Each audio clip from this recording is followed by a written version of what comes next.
Seriously?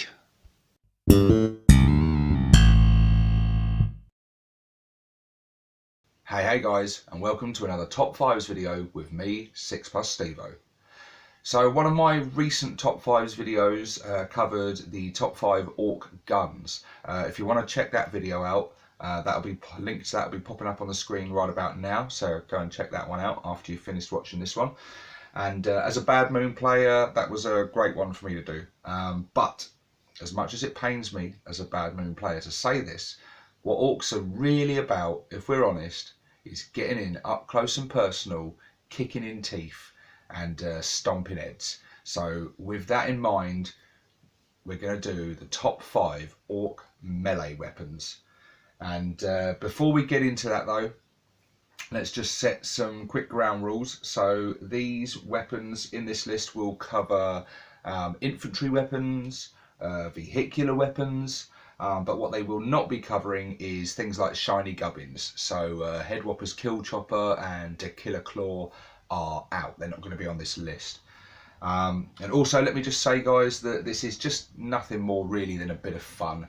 These are just my top 5 picks. If you disagree with the list, or if you agree and you want to comment, please comment in the comment section below.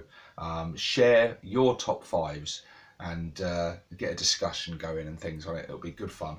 While you're there, hit that like button, hit that subscribe button. But for now, let's get on with it and find out what's come in at number 5. So straight in at number 5, we have the good old humble chopper. Not the most exciting piece of weaponry in the book. It doesn't really offer a whole lot. It doesn't give any buffs to strength. It has no armor penetration. It does a flat 1 damage. It is free though. It costs no points whatsoever. But its one big positive factor that it delivers is that each time you make an attack with a chopper, you get 1 additional attack. It still doesn't sound like much, but when you kit this out in a mob of 30 boys, that's 30 extra attacks, and that really cannot be sniffed at. The chopper is just one of the contributing factors to why a mob of 30 slugger boys can dish out hundreds of attacks, why you need some really big hands to roll those dice for that squad, or some really small dice. But yes, the chopper in combination with other things like large squad bonuses and characters and things being nearby granting additional attacks. The Ork Boy themselves have a standard 2 attacks as it is, and combine that with another extra attack from the chopper.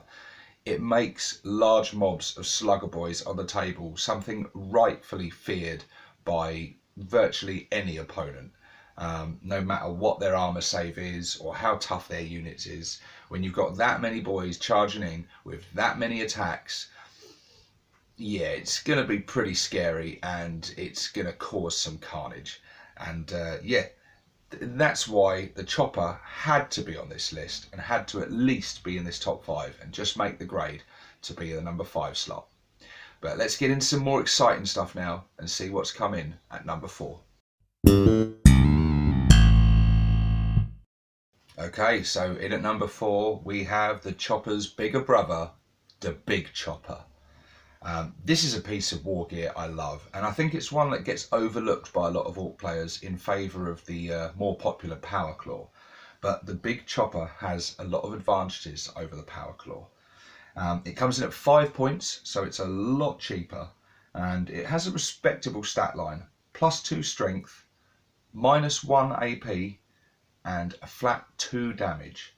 That bit in particular I really like, the flat 2 damage. It's really reliable, and you know, you're not rolling the D3, you're not risking just landing 1 damage, you just get a reliable flat 2 damage all the way. And depending whose hands this thing's in, it can be really devastating. My favourite way to use the Big Choppers is in a unit of knobs. a unit of 10 knobs, all armed with big choppers on the offensive, is pretty damn scary. With buffing their base strength from 5 to 7 is pretty damn good. They're going to pose a threat to sort of light and medium vehicles and tougher units. The -1 AP doesn't sound like much, but that -1 can make a lot of difference when you're dropping things like Terminators from 2+ to 3+, and Space Marines from a 3+ to a 4+. It does make a lot of difference when them armor saves come in, and that 2 damage is really nice, especially when you're fighting characters and multi-wound models. It's yeah, they do build up, and yeah, the Big Choppa is awesome. Another advantage it has over the Power Claw as well is that obviously you don't have any negative modifiers to your weapon skill. So things like knobs still hitting on a 3+, a war boss will still be hitting on a 2+, and yeah, landing more hits, being more reliable with your hits is always good.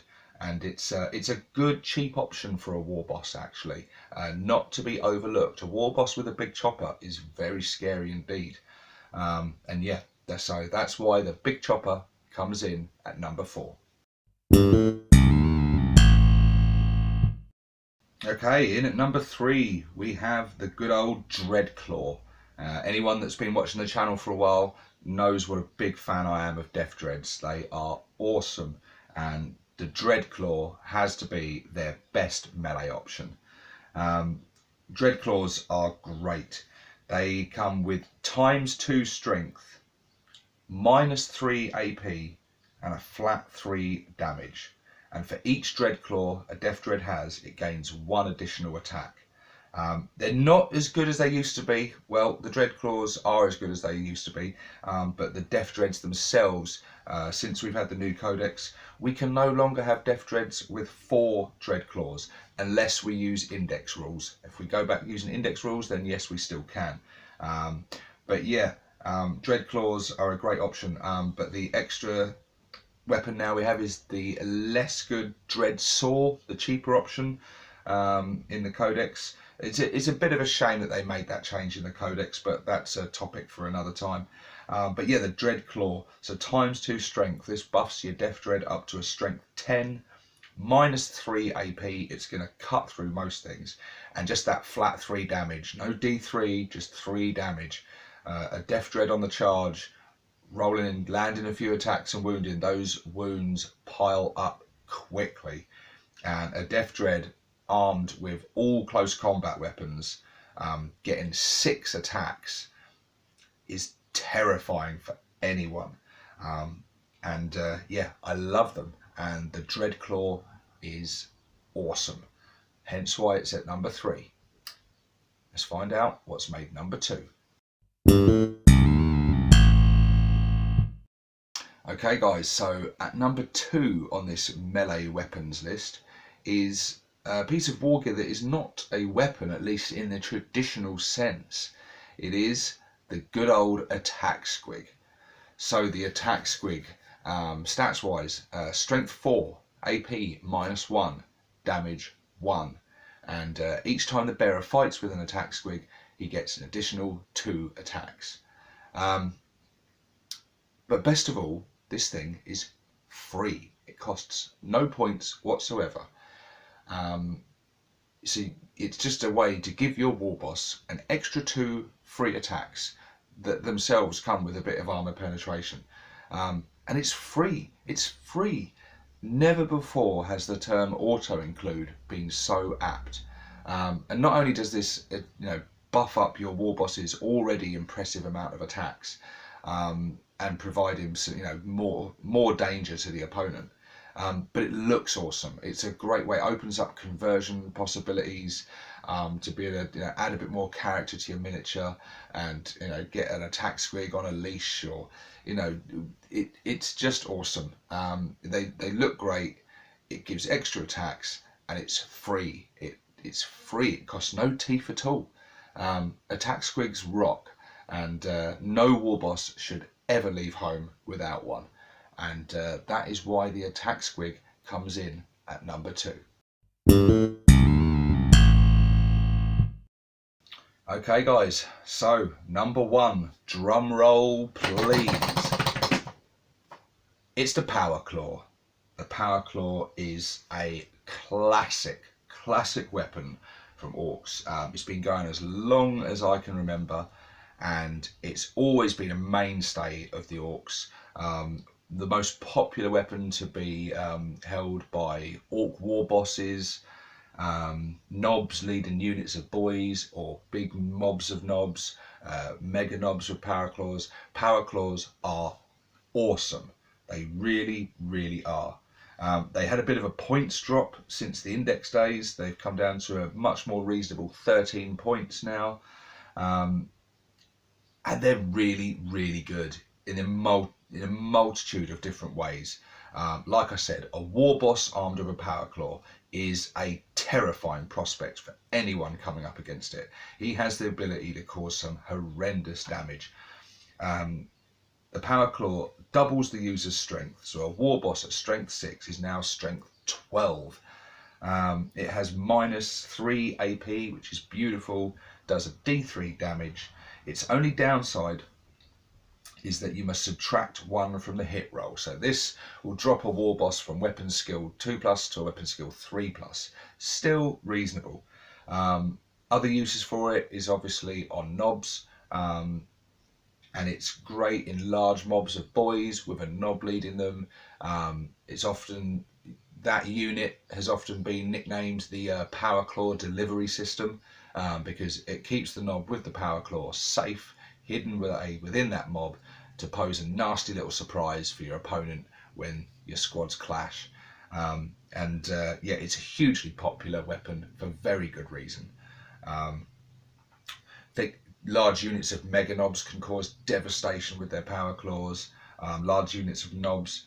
The Power Claw just really is a lovely weapon and will always give your opponent pause for thought, even with some of his top melee units. If he knows there's Power Claws within your units, it's going to give them pause for thought, and it's going to make them hesitant to want to get in combat. I mean, Orks are terrifying in combat at the best of times, but when they're armed with a huge Power Claw that can just tear through vehicles and armor alike and cause multiple damage wounds, yeah, it's awesome. It looks cool. It's a great just piece of petrol powered crushing awesomeness. It's just great. The Power Claw's awesome. And I don't think you'd ever find an Ork player out there who doesn't have huge love and admiration for the Power Claw. And it had to be #1, really. There was no other choice. The Power Claw will always be, I think, the #1 melee weapon for the Ork boys and the Orks faction as a whole. Anyway, guys, that's my top 5. Like I said at the beginning of the video, share your thoughts below on what your top 5 weapons are. And let me know if I missed anything out, and I'll catch you on the next one, guys. This is 6+ Stevo, signing out.